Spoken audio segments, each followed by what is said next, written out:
The Titanic has fascinated us ever since it struck an iceberg and sank nearly 90 years ago.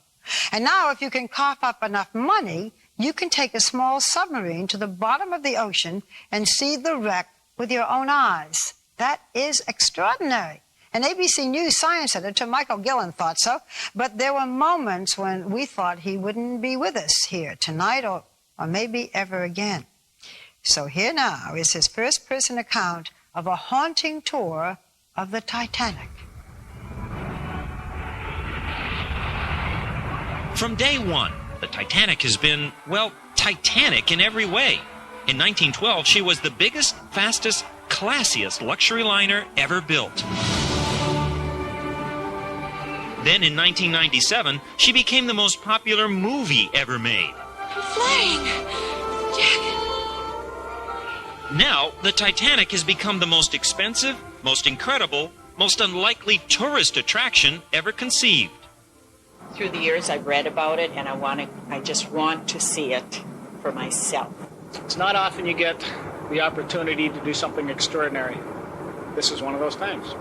That's right. For a whopping $35,000, this man, Scott Fitzsimmons of Seattle-based Zagram Expeditions, is offering people a chance to climb aboard a small sub and go 2.5 miles down to the ocean bottom to see the most famous shipwreck in history. You can't even compare it to anything else. It's overwhelming. It just is overwhelming. It was amazing.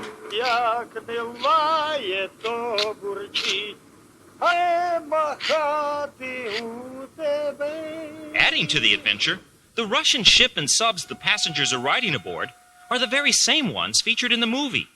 The Akademik Mitzlov Keldysh, the largest research vessel of its kind in the world, and the 2 Mir submersibles, among only 5 such vehicles, able to withstand the huge water pressures down there, enough to crush you to death. When the Titanic did end up on the bottom, the area that came into contact with the iceberg on the sky. When it's our turn to go down to the Titanic, Brian, my diving partner, and I elect to begin at the bow with a silent prayer. For the next 5 hours, it's like being in a time machine, traveling back to 1912. At the elegant first-class promenade, we can almost see and hear the people leaning out and waving goodbye. I get goosebumps. Boy, look at that. Looks like the empty eye sockets of some old skull, don't they? At the bridge, plaques have been placed by scientists in memory of the children who died. Then, as we approach the stern of the ship, we're suddenly caught up in a strong underwater current that pushes us towards one of the gigantic 21-ton propellers. Oh my God. Oh my gosh, look at the size of that thing. Look at the blade, it's still clean, like it's brand new. But when we try to back out... Oh boy, I felt a little bit of a boom, didn't you? Yeah. Oh my gosh, look at these things. Oh my God, look at the size of these things. Oh my gosh, so are we stuck or what? As this graphic shows, we appear to be somehow wedged beneath the wreck of the stern. He's trying, I guess, to back out, but we're still feeling this real scraping sound. And as you can see, the whole view is clouded by this rustling metal. We are totally still. We're underneath the stern of the Titanic. After about 30 minutes, Victor's piloting skills and cool-headed attitude win the day. We're out? Oh, my God. Thank God.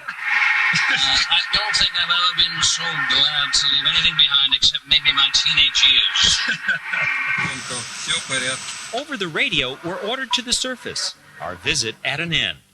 During the 2.5-hour ascent, the ocean around us swirls with the images left behind. Oh, the Titanic always fascinates us. Michael Guillén, I was worried about you when I saw this piece, but I knew you were going to be on tonight, so I knew you got out. Were you scared? Yes, I was, but I also knew I was in good hands. I mean, they've made 100 dives, and they haven't lost anybody yet, Barbara. But is it too dangerous for people to go on? I think that everybody has to decide that risk, but for me it was worth it. Why? Because the Titanic embodies the lesson of the 20th century. Our technology sometimes has unintended tragic consequences, and to be face to face with one of those great failures is a lesson in humility I'll never forget. Thank you, Michael.